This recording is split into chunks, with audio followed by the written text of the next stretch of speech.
আজকের এই ভিডিওতে ফুলকপির সঙ্গে ভাতের চাল মিশিয়ে দুর্দান্ত এক আঝালা ফুলকপির রেসিপি আপনাদের সঙ্গে শেয়ার করব। ভাত, ফ্রাইড রাইস কিংবা রুটি পরোটা যে কিছুর সঙ্গেই এই রেসিপি কিন্তু একেবারে জমে যাবে। তাহলে দেরি না করে আমার সঙ্গে ঝটপট ফুলকপির এই আঝালা রেসিপি দেখে নিন। পিনাজ হেসেলে আপনাদের সবাইকে স্বাগত জানাই। আমার চ্যানেলের ভিডিওগুলি ভালো লাগলে আমার চ্যানেলটি কিন্তু অবশ্যই সাবস্ক্রাইব করবে। রেসিপির শুরুতেই ফুলকপি ও আলুটা ডুমো ডুমো করে কেটে নিয়েছি। এখন চুলোয় একটা প্যান বসিয়ে দিয়ে দিচ্ছি 1 চামচ পরিমাণ সর্ষের তেল। এই রান্নাতে খুব বেশি একটা তেল মশলার প্রয়োজনও হয় না, কিন্তু খেতে দুর্দান্ত লাগে। তেল গরম হয়ে গেলে এখন তেলের মধ্যে আলু ও ফুলকপিটা দিয়ে খুব ভালোভাবে একটু ভেজে নেব। সেই সাথে এর মধ্যে দিয়ে দেব প্রয়োজন মতো নুন ও হলুদের গুঁড়ো। এখন হালকা আঁচে নুন ও হলুদ সহযোগে ফুলকপি আলুটা একটু ভাজা ভাজা করে নেব।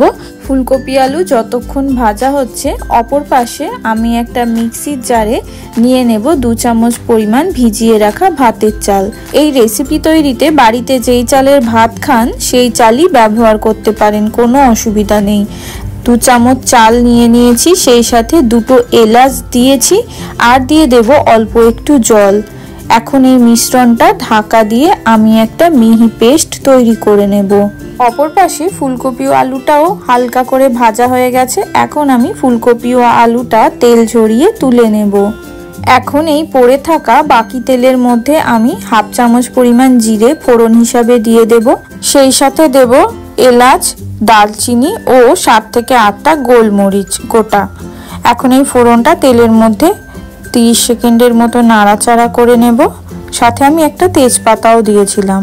মশলাটা থেকে একটা সুন্দর গন্ধ বের হলে এর মধ্যে দিয়ে দেব 2 চামচ পরিমাণ পেঁয়াজ বাটা। আপনারা চাইলে পেঁয়াজ বাটাটা বাদ দিয়েও রান্না করতে পারেন, তবে পেঁয়াজ বাটাটা দিলে গ্রেভিটা একটু থকথকে হবে। এখন পেঁয়াজের জল পুরোপুরি শুকিয়ে যাওয়া পর্যন্ত অনবরত নাড়াচাড়া করতে থাকবো।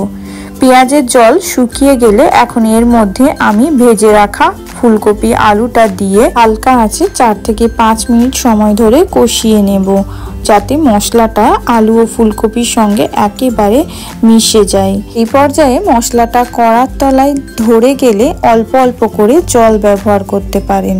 এখানে হালকা কড়ার তলায় লেগে যাচ্ছিল, তাই আমি 1 চামচের মতো জল দিয়ে দিলাম। এখন 4 থেকে 5 মিনিট সময় ধরে আমি ফুলকপি আলুটা মশলার সঙ্গে একটু নেড়েচেড়ে কষিয়ে নেব। 4 থেকে 5 মিনিট কষানো হয়ে গেছে। এখন এর মধ্যে 1 থেকে 2 চামচ পরিমাণ জল দিয়ে ঢাকা দিয়ে দেব 5 মিনিটের জন্য। এই ঢাকা দেওয়ার ফলে আলু ফুলকপিটা অনেকটাই সেদ্ধ হয়ে আসবে। ফিরে আসছি 5 মিনিট পর। 5 মিনিট পর ঢাকনা খুললেই খেয়াল করবেন জলটা পুরোপুরি শুকিয়ে গেছে। এই পর্যায়ে আমি এর মধ্যে কিছু গুঁড়ো মশলা দিয়ে দিচ্ছি, যেমন 1/2 চামচ পরিমাণ জিরে গুঁড়ো, সাথে 1 চামচ পরিমাণ ধনে গুঁড়ো। এখন এই গুঁড়ো মশলা সহযোগে ফুলকপি আলুটা 4 থেকে 5 মিনিট সময় ধরে আরও একটু কষিয়ে নেব। এই পর্যায়েও প্রয়োজন হলে জলের ব্যবহার করতে পারেন। কষানো হয়ে গেছে। এখন আমি এর মধ্যে বেটে রাখা চাল ও এলাচের মিশ্রণটা দিয়ে দেব। মিশ্রণটা দেওয়া হয়ে গেলে একবার ভালোভাবে হালকা হাতে নাড়াচাড়া করে দিচ্ছি। এই রান্নায় আপনারা চাইলে মটরশুঁটির ব্যবহারও করতে পারেন, খেতে কিন্তু বেশ ভালোই লাগে। এখন আমি এর মধ্যে দিয়ে দেব কিছুটা পরিমাণ গরম জল। আপনারা যে যেরকম গ্রেভি খান সেই অনুযায়ী এখানে জলের ব্যবহার করতে পারেন। জল দেওয়া হয়ে গেলে ঢাকা দিয়ে সেদ্ধ হওয়ার জন্য রেখে দেব। ফিরে আসছি সেদ্ধ হওয়ার পর। 10 মিনিট সময় ধরে আমি ভালো করে সেদ্ধ করে নিয়েছি। এখন ঢাকনা খুলে আমি উপর থেকে আরও একবার হালকা হাতে নেড়ে চেড়ে দিচ্ছি। দেখুন আলুগুলো কিন্তু খুব ভালোই সেদ্ধ হয়ে গেছে। রান্নার এই পর্যায়ে এসে একবার নুনটা চেক করে নেবেন। আমাকে এখানে নুন কম লাগছিল, তাই আমি অল্প একটু নুন দিয়ে দিলাম।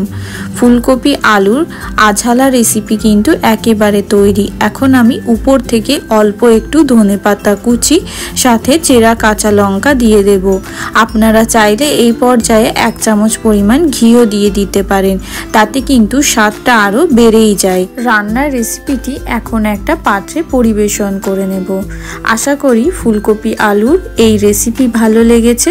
রেসিপি ভালো লাগলে চ্যানেল সাবস্ক্রাইব করে লাইক কমেন্ট শেয়ার করতে ভুলবেন না কিন্তু।